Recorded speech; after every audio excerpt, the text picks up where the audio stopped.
Nordeste Radio. La voz del nordeste de Segovia.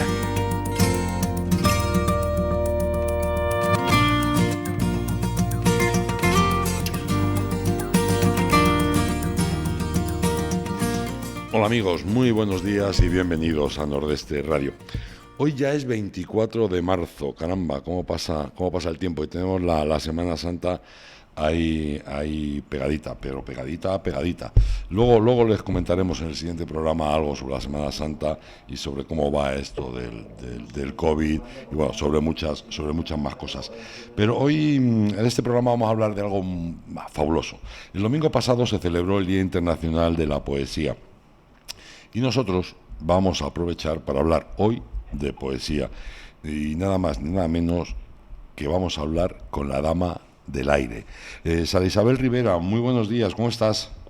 Hola, buenos días a todos. Pues muy bien, aquí disfrutando de la mañana. Ya lo creo, además un día bonito que hace. Oye, tu seudónimo es la dama del aire, qué bonito.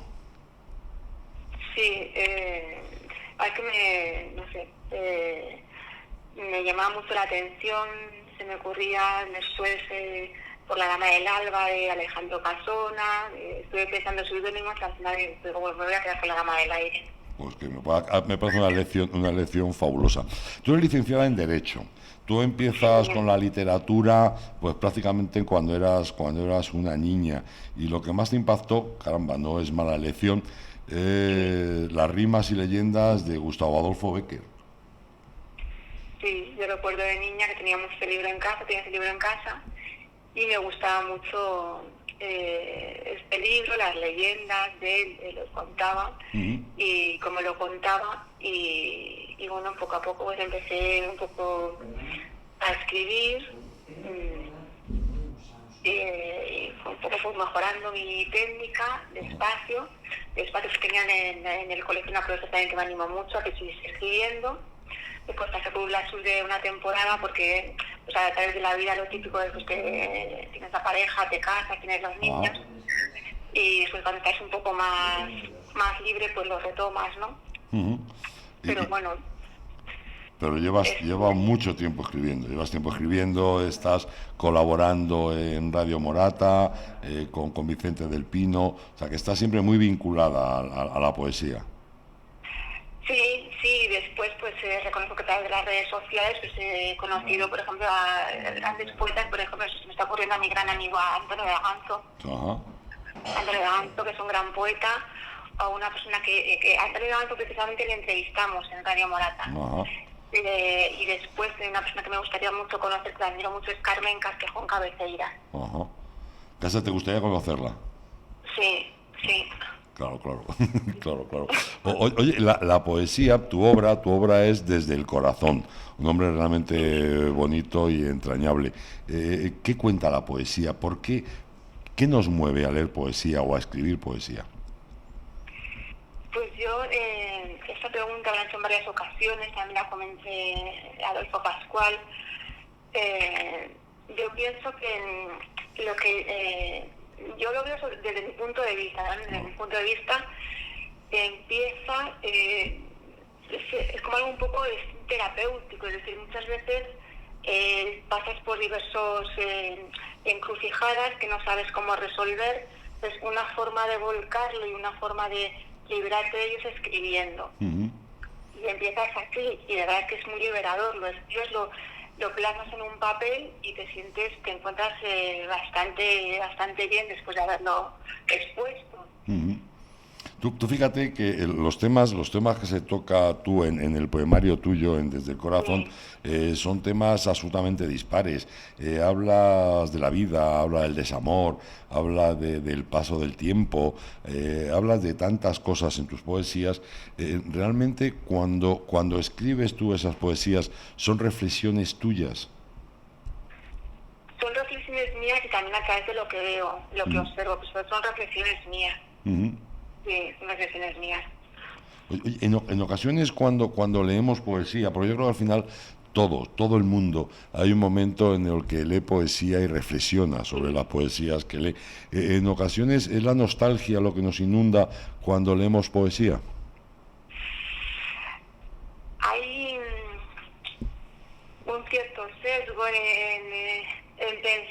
que puede ser la nostalgia, pero de verdad que son muchas cosas.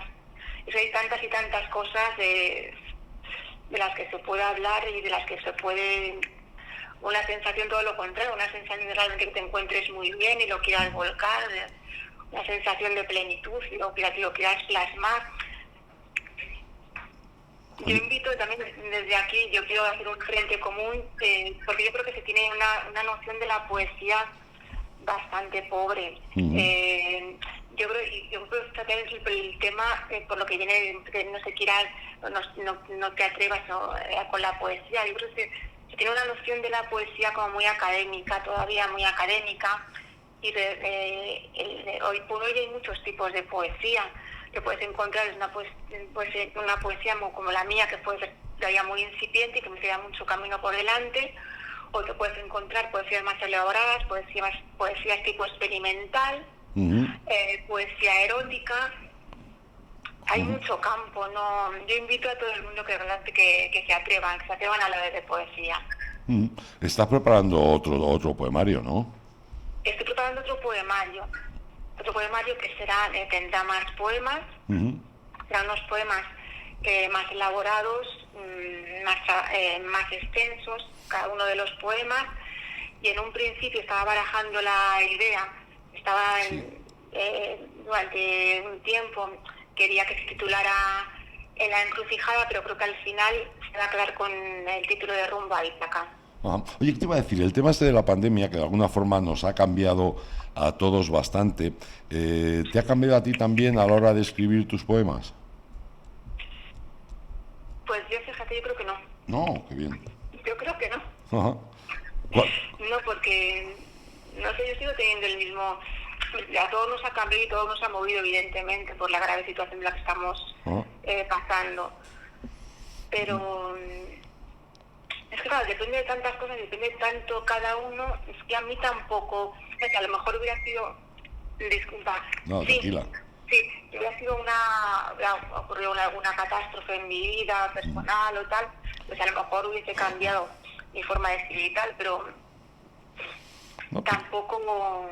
Te quiero decir porque de alguna forma, en mayor o menor medida, la situación actual, llevamos un año ya con la pandemia, nos ha cambiado a todos un poco. Sobre todo estamos experimentando situaciones que antes no habíamos experimentado. Yo qué sé, sorpresa, soledad, incertidumbre, temor, no sé, hay una serie de sensaciones, soledad, de la tremenda soledad a la que estamos todos sometidos, porque no vemos a nuestros amigos, nuestra vida social es mucho menos intensa de la que era antes, y decía yo que de alguna forma pues te puede influenciar en tu forma de actuar y creo que por supuesto en la forma de elegir los temas a la hora de escribir. Pero es que, ¿sabes lo que ocurre, Seguiel? Que yo pienso que aquí mucha gente va a estar en desacuerdo y va a estar muy en desacuerdo conmigo. Ajá. Yo pienso que esto ocurre porque yo soy una sociedad muy light, en el sentido de que ocurre cualquier acontecimiento así, y muchas personas, yo ahora con muchas personas, es que no saben estar solos, claro, a gusto. O sea, yo creo que esto realmente es un problema y que no se quiere reconocer, pero esto es así, y yo creo que la vida es muy importante saber estar solo. No tiene por qué, mucha gente lo concibe estar solo como es un cataclismo, yo no creo que sea un cataclismo. Entonces que sí tienes ganas de volver a salir, a hacer la vida que hacías antes, de ver a tus amigos, pero si no los ves, es que hay otros medios. Y hay que adaptarse a esos medios.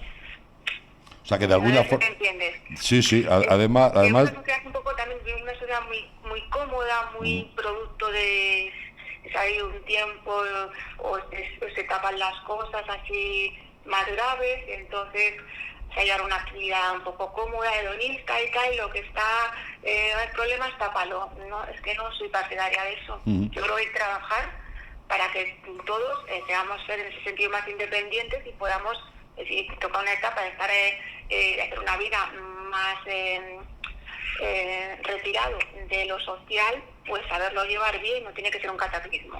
De todas maneras, yo creo, en eso estoy de acuerdo contigo, que esto nos ayuda a desarrollar un poco más nuestra vida interior y de alguna forma a descubrirnos y ver que podemos hacer cosas muy entretenidas estando solos y que la soledad en ocasiones te aporta grandes cosas. Estoy totalmente de acuerdo.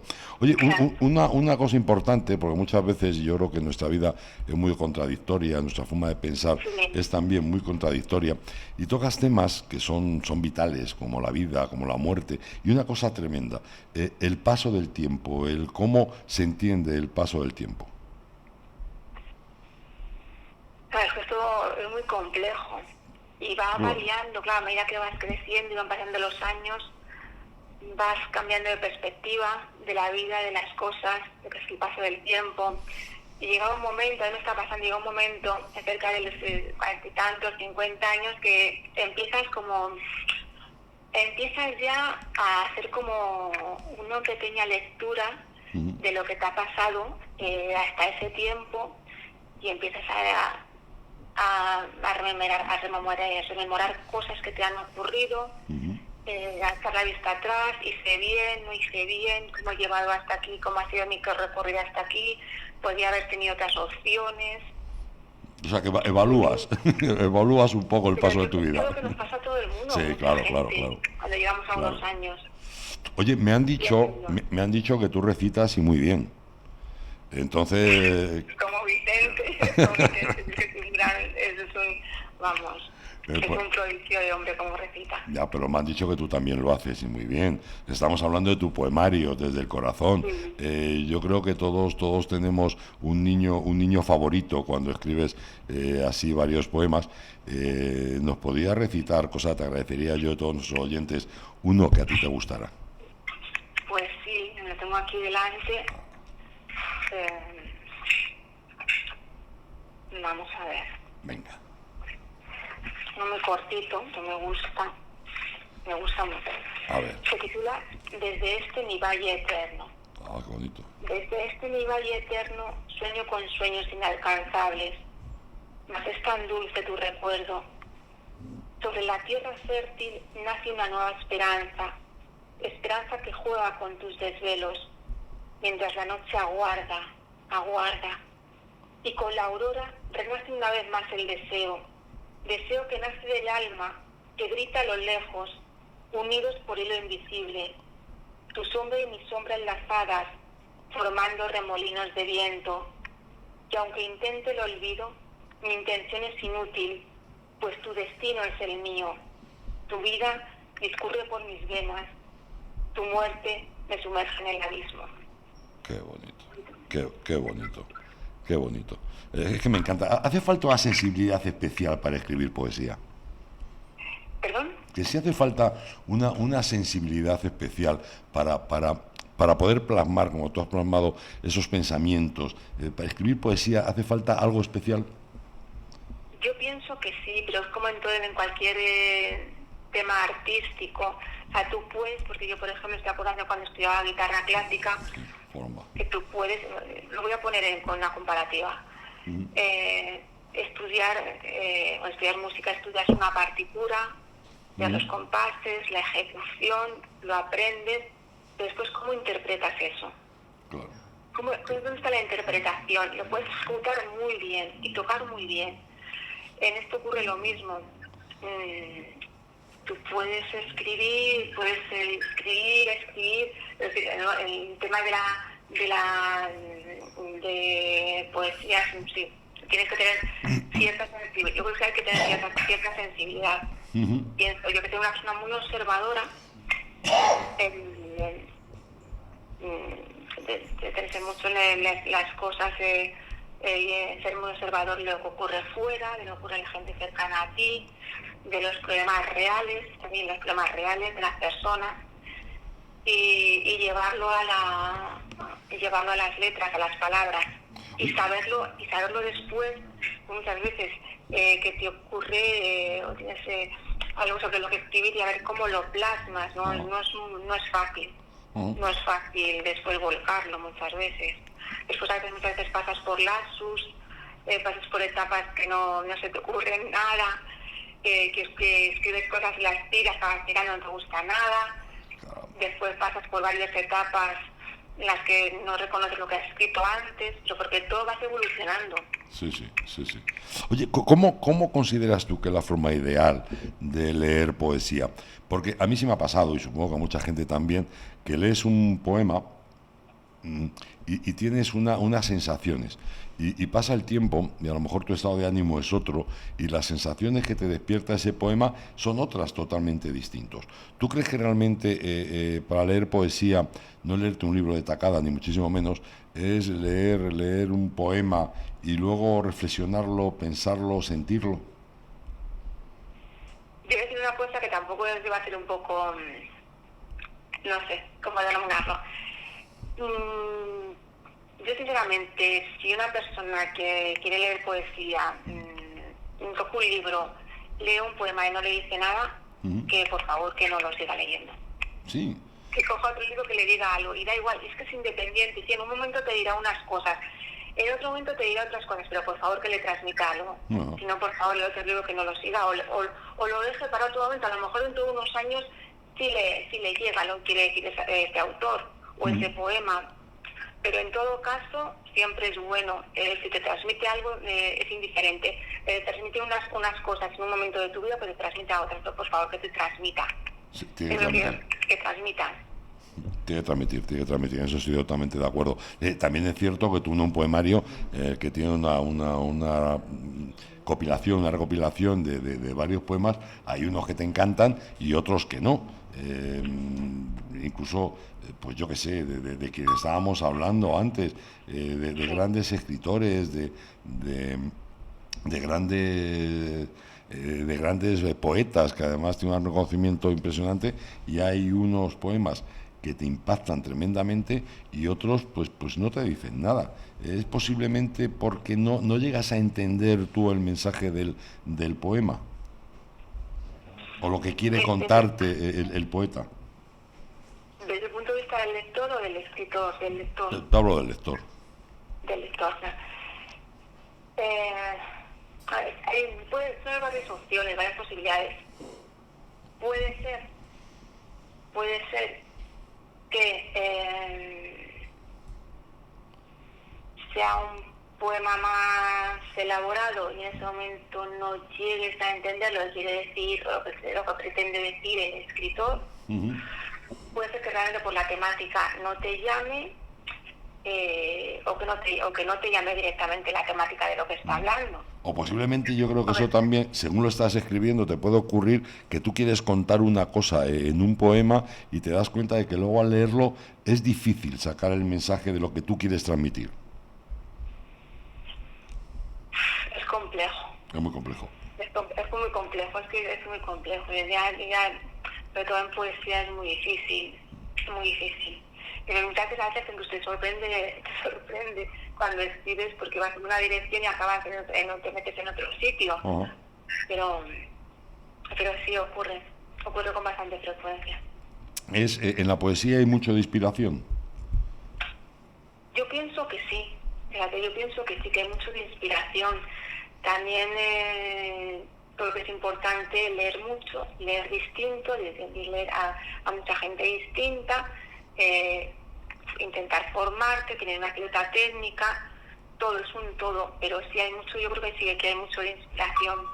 Yo creo que nos ha pasado a todos que escribimos y no sabes por qué, hay otros que nos te salen de corrido y otros que llevan más tiempo y otros no sabes por qué, o te despiertas a las 3 de la mañana o 4 y surge. Qué bien. O surge una idea. Y te levantas a escribirlo. Y te levantas a escribir. Claro que sí. Después no te va la idea, la tienes que coger. Hay momentos que se enciende la bombilla y la tienes que coger. Oye, no es ninguna tontería, de hecho mucha gente lo hacemos para otras historias, es en la mesilla tener una libretita y un boli, ¿eh? Sí, esto es muy interesante, interesante. Además te pasa que hay cosas que piensas que dices, joder, qué idea más buena, esto no se me puede olvidar, seguro. Y al día siguiente no te acuerdas, Entonces por eso la libretita y el boli te puede ayudar bastante. Pues sí, no pueden faltar. Oye, Sara, dama del aire, el tiempo en la radio va a una velocidad increíble, pero a mí sí me gustaría pedirte, a ver si puede ser, que despidiéramos esto, antes de despedirte, que nos declamaras otra poesía tuya. ¿Puede ser? Pues sí, puede ser. Pero, mira, os voy a leer un poema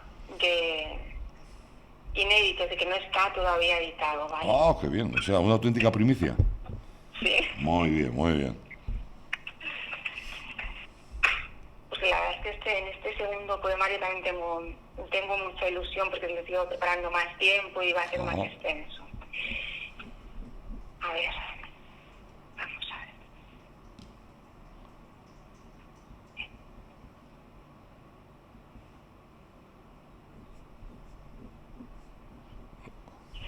A ver, se titula Hechizo crónico. Ajá, qué bonito.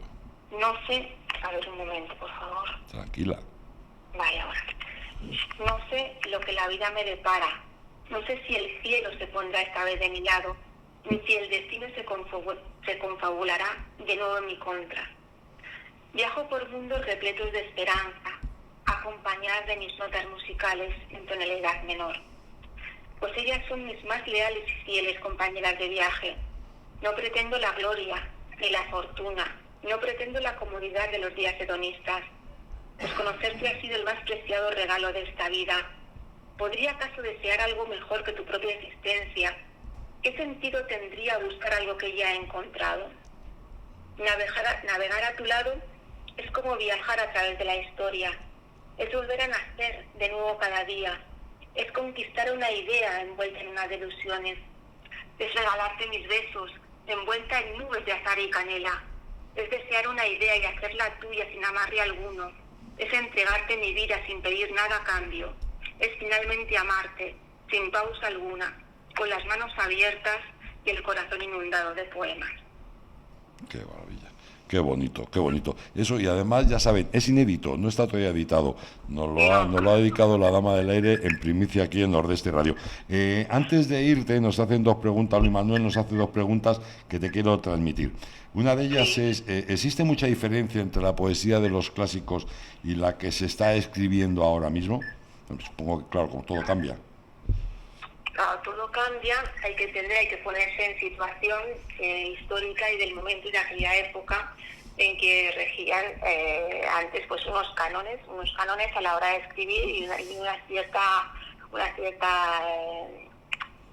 técnica. Sí. Después fue a raíz ya del romanticismo, el siglo XIX es el siglo que rompe la estructura, en que dice no se puede escribir sin rima. Y vamos evolucionando, llegamos al siglo XX, la gran generación del 98, el siglo XXVII, la posguerra, Ángel Valente, y ha habido mucha evolución en la poesía, mucha evolución, sí, pero bueno, todo es bueno. Todo evoluciona. Hay que ponerlo en su contexto. Me preguntan también, y ya con esto ya te entretengo más, ¿la poesía está de moda? La poesía está de moda, pues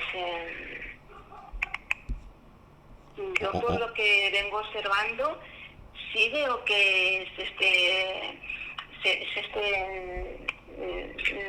a ver cómo lo puedo decir, esté más en boga que otro tiempo. O sea, es una creación, es un estilo que sí está despegando, pienso yo. Ahí también se está... el otro día hablé con unos editores que están moviéndose por el tema de audiolibros, hay personas que están decantando. Estoy acordando de un compañero mío de Leiro, de Octavio Jover, por hacer poesía con acompañado de guitarra, de piano. Hay cosas muy interesantes que se están poniendo en marcha. Muy bien, pues. Y el tema de los micros abiertos. Sí, realmente las nuevas tecnologías nos permiten muchas cosas. Amigos, realmente les recomiendo a esta gran autora, La Dama del Aire, no me digan que el sinónimo no es tentador y bonito, y por supuesto esta obra, Desde el Corazón. Y además, estén ustedes muy atentos, que está terminando ya prácticamente otro poemario más, del que hemos disfrutado uno de sus poemas, que ha sido Hechizo Crónico. Sara, de verdad, ha sido un auténtico placer el tenerte aquí en Nordeste Radio. Igualmente un placer para mí. A ver si Encantada de estar con vosotros, de verdad. a ver si sacas prontito el segundo y volvemos a hablar, ¿te parece? De acuerdo, muy bien, muchísimas gracias. Muchísimas Encantada. gracias. Un saludo a todos. Igualmente, hasta luego. Gracias, un abrazo. Hasta luego. Hasta luego. ¿Necesitas ayuda para diseñar o llevar tu página web, cartelería o redes sociales? ¿Quieres pasar tu negocio al mundo online y no sabes cómo?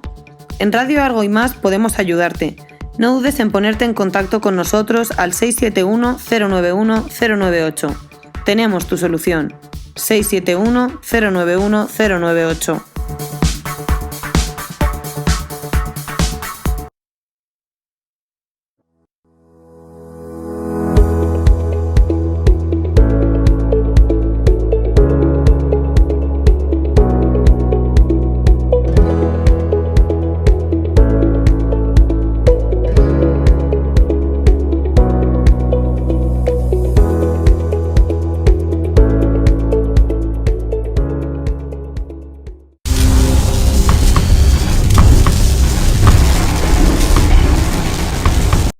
¿Te preocupa el problema de la despoblación? ¿Quieres ayudar a las mujeres a desarrollar sus negocios en el medio rural? Entra en feriafemurpronatura.com y podrás adquirir más de 2.500 productos de alimentación y artesanía que elaboran las mujeres que viven en las zonas rurales. feriafemurpronatura.com, el e-commerce organizado por la Federación Nacional de la Mujer Rural. Financia Junta de Castilla y León. Organiza Federación Nacional de la Mujer Rural.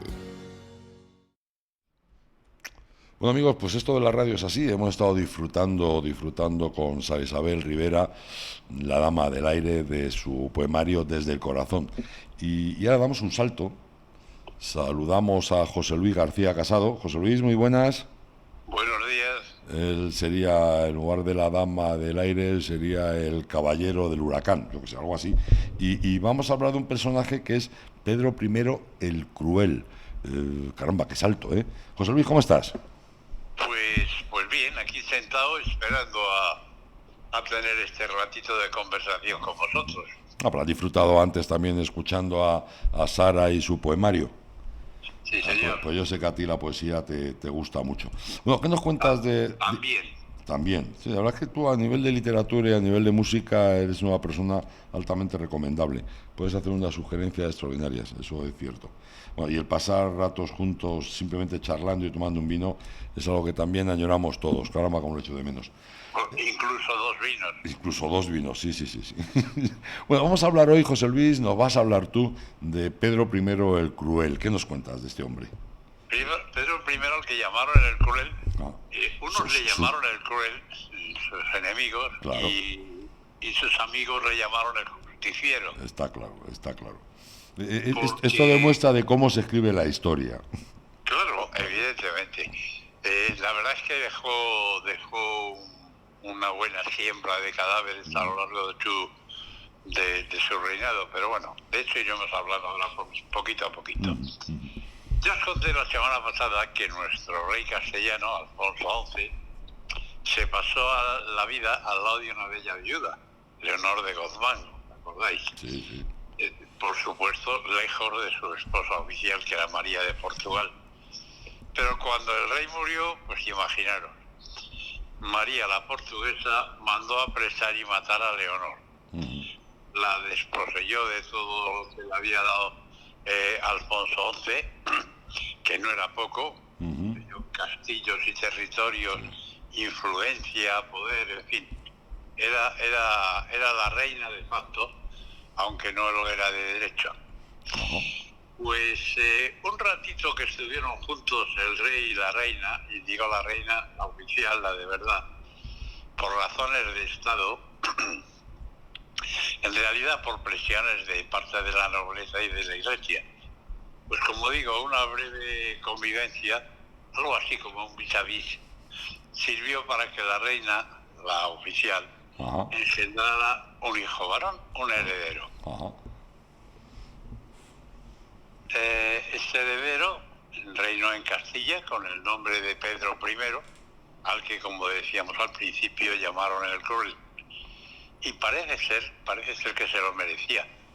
Pues, hombre, hubo bastante de venganza contra los nobles que habían apoyado a su padre y ya en la pendiente siguió manteniendo un comportamiento implacable contra todo lo que se movía, ya fuera enemigo o amigo caído en desgracia, que también lo sabía. La verdad es que este hombre en sus 19 años de reinado dejó un nutrido rastro, un reguero de cadáveres bastante importante. Se casó con Blanca de Borbón, sobrina del rey de Francia, con quien se pretendía haber establecido una útil alianza, pero don Pedro, hijo digno de su padre, siguió el mismo camino y pocos días después de la boda abandonó a su mujer y se fue a vivir con su amante, una tal María de Padilla, que le tenía materialmente servido exceso. Entonces Blanca se enfadaría un poco. Se enfadó, sí, le debió molestar bastante el tema, porque además es que a partir de entonces a Blanca la tuvieron prisionera de castillo en castillo hasta que murió. Vale. Murió seguramente a manos de los enviados habituales de su marido, los sicarios que habitualmente utilizaba para quitarse de en medio a todos los que le estorbaban, por el sutil procedimiento de abrirles la cabeza de un golpe. Tuvo nuestro rey después otra esposa, una noble llamada Juana de Castro, hermana de Inés de Castro. Se acordarán ustedes, aquella reina de Portugal que reinó después de morir.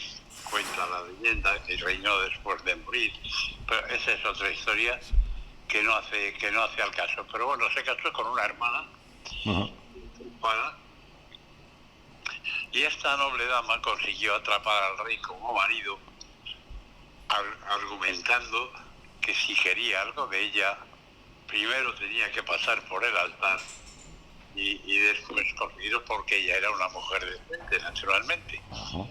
Y que el rey, que estaba encaprichado con doña Juana, pues pasó por el altar. Tras una fogosa noche de bodas, el rey se dio a la fuga y la dejó absolutamente plantada con una maceta.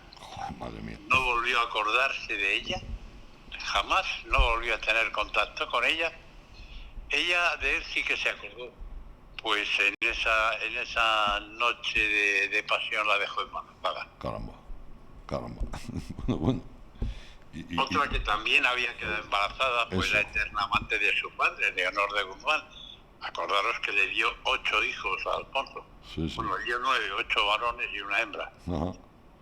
El hijo mayor que engendró esta buena mujer fue alguien que nos va a sonar a partir de estos años bastante, un tal Enrique de Trastámara, que con el tiempo naturalmente le quiso disputar el trono a su hermano Pedro I. Pedro I era el hijo oficial del rey, del antiguo rey, pero Enrique era el primogénito, no oficial, eso sí, de ese rey que hablamos. Y aquí ya empezamos con el tema de que unos tienen unos aliados, otros, me imagino, ¿no? Pues claro que unos tiraban de una esquina de la manta y los otros de la otra esquina, y a punto estuvieron de romper la manta. Contaba Enrique con el apoyo de varios nobles, a todos los que había favorecido su padre, y aquí tenemos a Castilla ya enredada en una guerra civil. Pedro contaba con el apoyo de los ingleses, Enrique con el de los franceses. Francia e Inglaterra entran en este juego porque entre ellos estaban a su vez enredados en la llamada Guerra de los 100 años. Por eso no dudaron cada uno de ellos en tomar partido por los contendientes en España, tratando de buscar también de llevarse a su terreno la influencia de Castilla. Claro. Se dice, y esto está relativamente confirmado, que en plena guerra Enrique preparó una emboscada a su hermano en su propia tienda, frente al castillo de Montiel. Dícese que los dos hermanos se enzarzaron en una feroz pelea y en un momento de la misma rodaron por el suelo con sus dagas en la mano. Esto es para verlo, ¿eh? Sí, sí. Estaba Pedro encima de Enrique con la daga en alto cuando intervino un siniestro personaje que desde entonces se hizo famoso, un tal Beltrán Diggesclén, que era el jefe de los mercenarios que ayudaban a Enrique. Este hombre, pues claro, también ayudó a Enrique. Ya puestos. Y en ese momento en el que Pedro iba a clavar su daga en el pecho de Enrique, intervino Beltrán sujetándole el brazo. Y así Enrique pudo clavar su daga en el pecho de Pedro. El mercenario se justificó ante la historia con aquella frase de ni quito ni pongo rey, pero ayudo a mi señor. Ajá, una frase muy conocida, ya lo creo.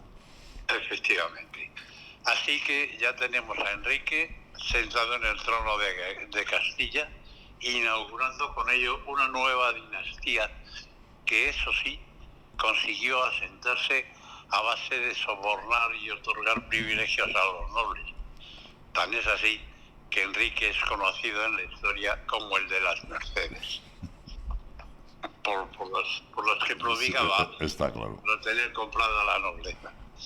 En los reinados que siguieron se mantuvo la misma tensión entre el trono y la nobleza, tirando cada uno de su esquina de la manta también, defendiendo su poder y sus privilegios. Uh-huh. Los nobles no querían ceder ni un milímetro de su estatus y de los privilegios que habían ido obteniendo a lo largo de, y que mantenían a lo largo de la historia, y la corona siempre quería barrer para adentro para acumular mayor poder y una mayor capacidad de decisión, para ir construyendo, si era posible, algo parecido a un Estado. Uh-huh.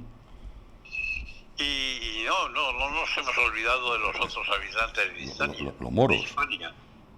Los moros que seguían aquí, porque como el rey anterior ya había dejado aparcado el tema de la reconquista, pues los moros, que les dejaron bastante tranquilos durante unos siglos, pues siguen ocupando parcelas importantes de nuestro suelo peninsular. La reconquista, como digo, quedó estancada donde quedó. Fue casi un milagro que el potente reino de Granada consiguiera sobrevivir. Había dos razones, claro, por las que sobrevivía el reino de Granada.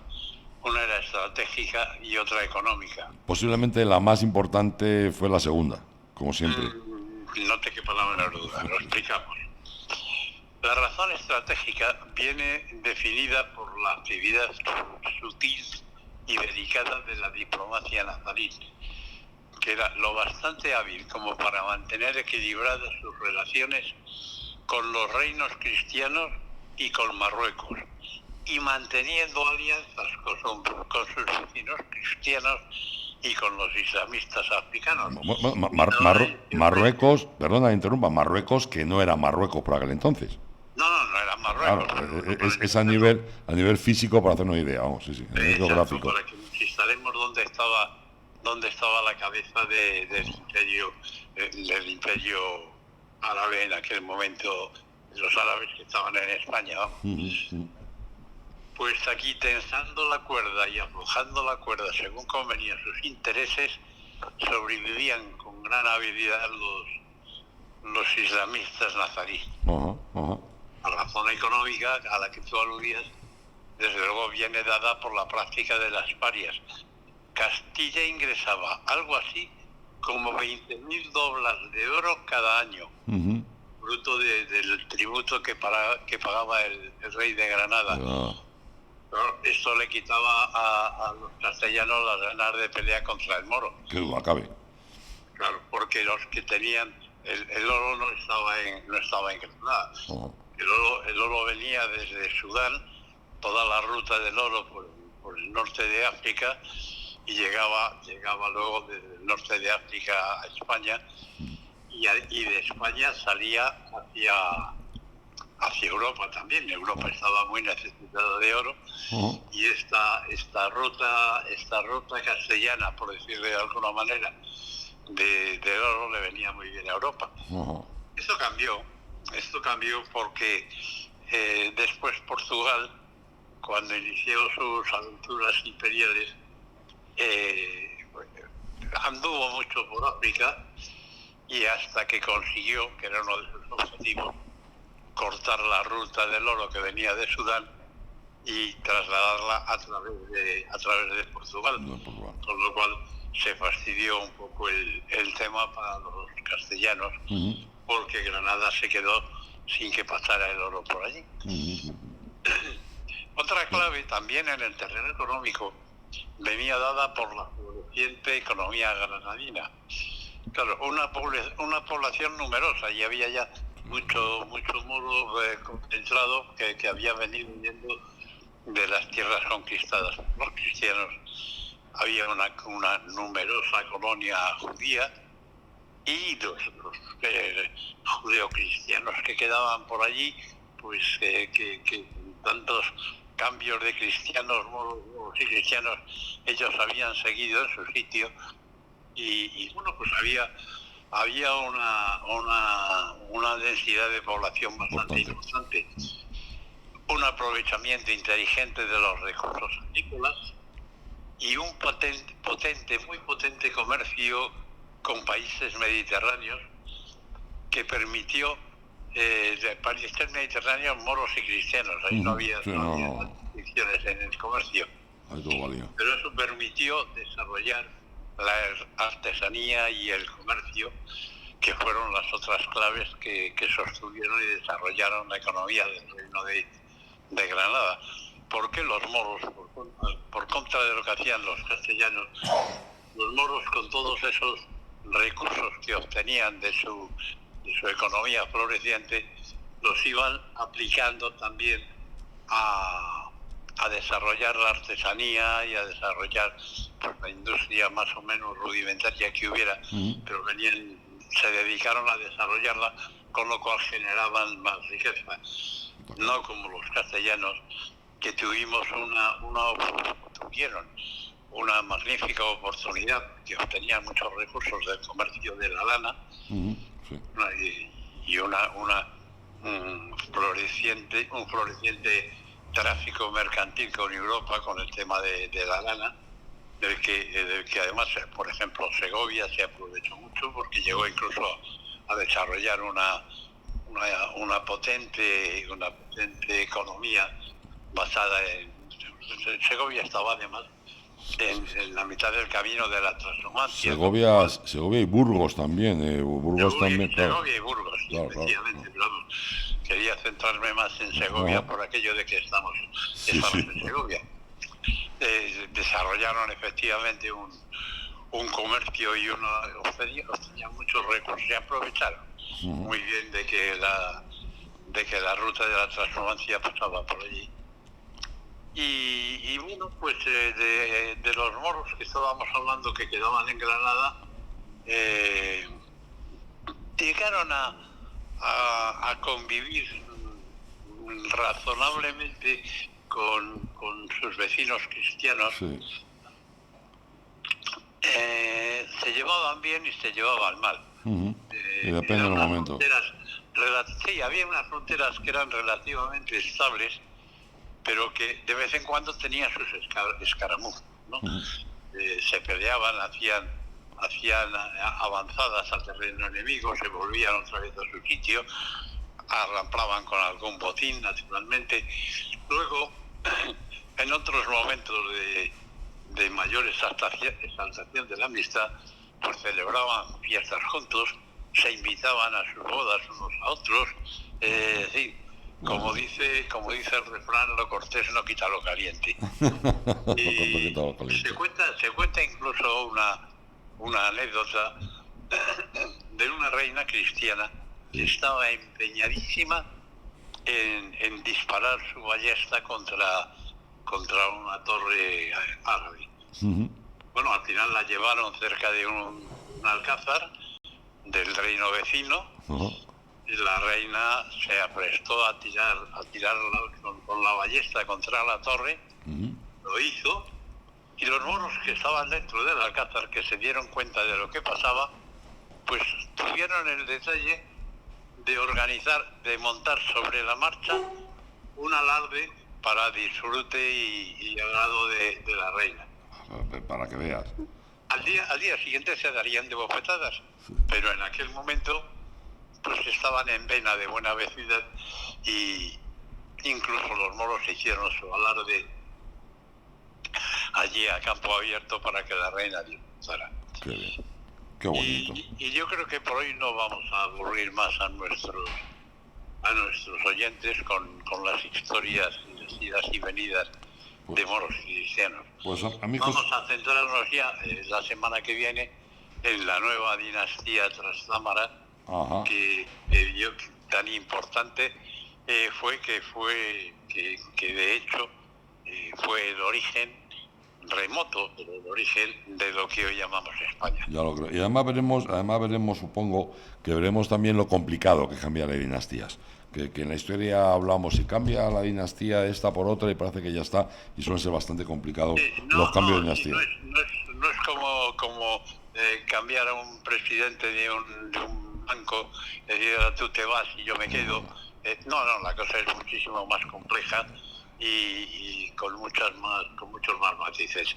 Los iremos viendo en los días sucesivos, si os parece bien. A mí me parece perfecto, como todo lo que tú nos cuentas. José Luis García Casado, muchísimas gracias. Ha sido un placer, como siempre, amigos. Un abrazote gordo, amigo mío. Otro grande para vosotros. Señores, les dejo un ratito, dejamos un ratito de emitir y dentro de nada, a las 12:05, estamos otra vez con el programa Ponte al Día, en el que haremos un repaso rápido a la actualidad y a las cosas que nos ocupan el día a día. Un ratito y volvemos, ¿vale? Venga, hasta ahora.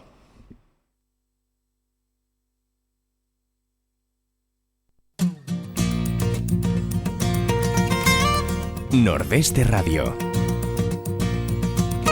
La voz del Nordeste de Segovia.